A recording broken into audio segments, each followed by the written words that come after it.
like a round economy. Hola, buenos días, bienvenido. Hotel Alto, Altacama. This is one of the top 3 hotels, I would say, here in the Altacama desert. And I'm here with the architect, the designer. This is Veronica.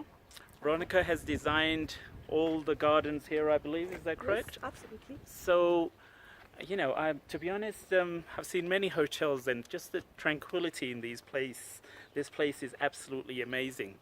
So I wanted to sort of ask you a little bit, what inspired you to create this hotel? I mean, the location I'll just show you the location. It's surrounded by mountains. I mean, they're all sort of red rock. What kind of? No, this is volcanic rock, but it's very light.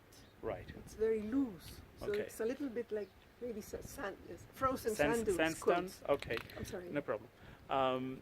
So, what inspired you to create this kind of native peacefulness? I mean, it's what I would call sort of. It's not luxurious as in 5-star hotel, but it is. You have all the facilities of modern hotels, but there's this sense of peace here. So, can you just tell me a little bit about the hotel and what inspires you here? And Yes, of course. I can tell you that first of all, this place, there's a little bit of a love story in between. But this place was owned by a man, one of those platonic lovers one has, who was in love with the lady and still is for like 35 years. And I could never love him. I mean, I liked him, we were friendly and all that, but I just couldn't love him. So he was a very rich man, one of the richest men here, who got rich by selling a native plant, which I can tell you the story later. But he got everything he wanted except me. And I think that nature is so funny that made him go mad and never forgot me and was always, looking at me. But I am so honest.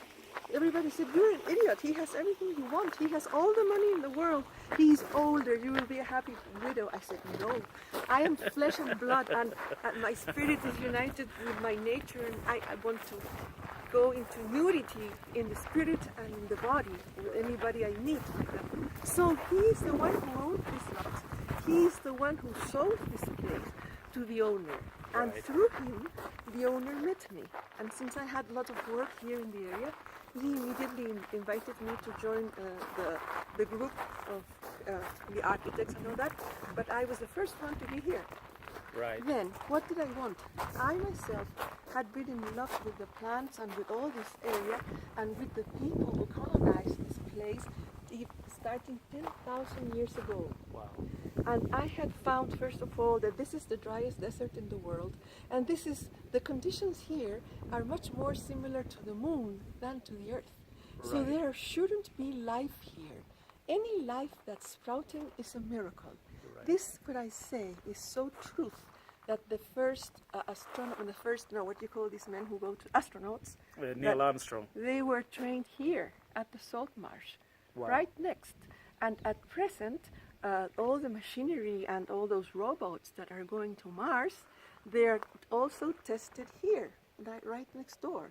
Is So- that because of the altitude here, or the Because lack of all the conditions, because of Right. all the conditions, because of the geology, because of the topography, and also because of the saltiness of the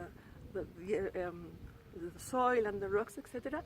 The dryness of the air, we have moments and places where environmental humidity is 0, and that does hardly occur anywhere. We'll look at the pond later on for a minute. You see, so what else do we have? We have daily temperature shifts that change 30 degrees centigrade. Right. And all those conditions are incredibly strange and odd and hard or negative for life. We also have snow in the altitude, and we also have windstorms permanently. So anything that lives here, as I say, has to be thoroughly adapted to the smallest detail in anatomy and physiology, every living thing. And I add to all this explanation the fact that they believe that conditions for life were very similar to some that exist in some places here when life ever began in the world. So this is the place to find the strangest living things and the oddest circumstances in the environment. Now all that, when I studied all this, the plants seemed fascinating, the animals were fascinating, and then came men 10,000 years ago, and I saw the history of men.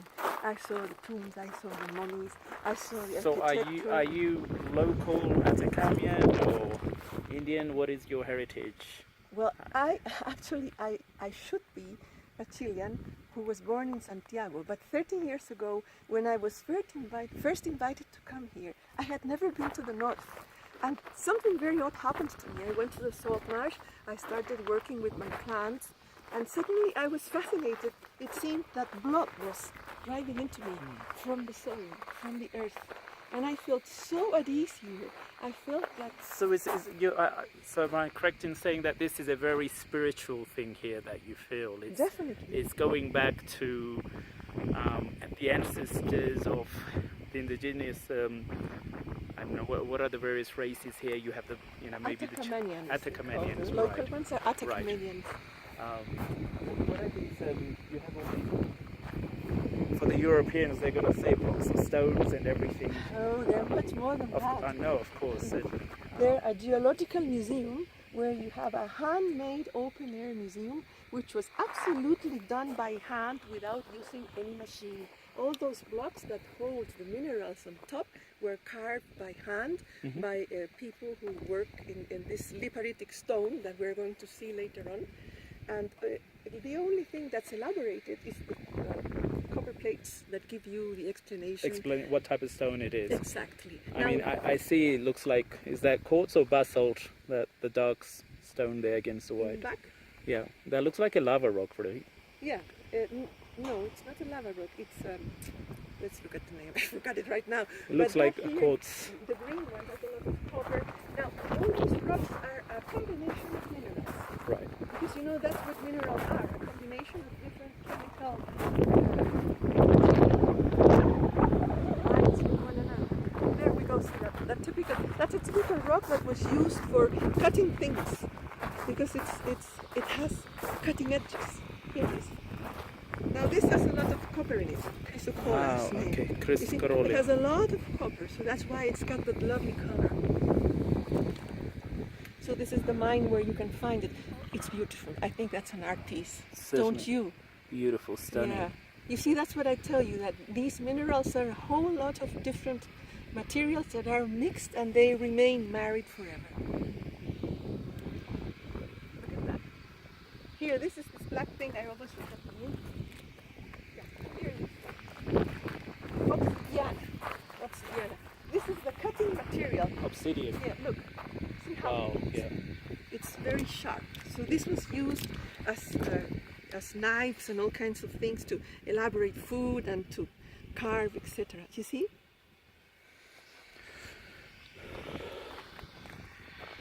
So you have, I experienced the spa earlier. I just thought the whole little journey was really very nice, and you've got the Peruvian pools. Inca baths. Oh, Inca baths, excuse Yeah. me.